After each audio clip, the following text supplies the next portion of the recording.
সংগ্রামী তৌহিদি জনতা, মানবতার দুশ্মন, ইসলামের চরম শত্রু,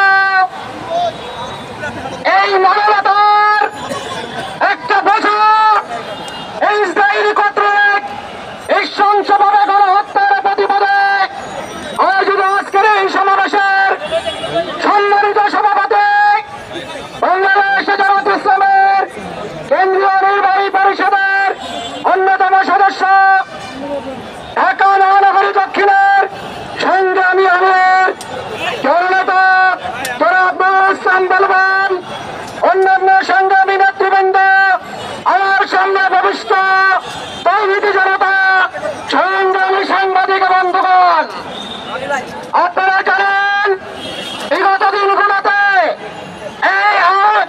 এই ধরনের ইসরায়েল যে ধরনের কর্মকাণ্ড চালিয়েছে, এটা মানবতার চরম লঙ্ঘন তারা করেছে।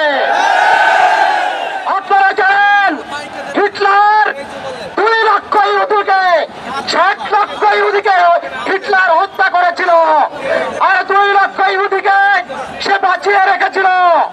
হিটলারকে জিজ্ঞাসা করা হয়েছিল, কেন 2 লক্ষ ইহুদিকে আপনি বাঁচিয়ে রাখেন? সে বলেছিল, আগামী দিনের প্রজন্ম জানবে এই ইহুদিরা কতটা নরপিশাচ, সেই জন্যই তাদেরকে বাঁচিয়ে রাখা হয়েছে।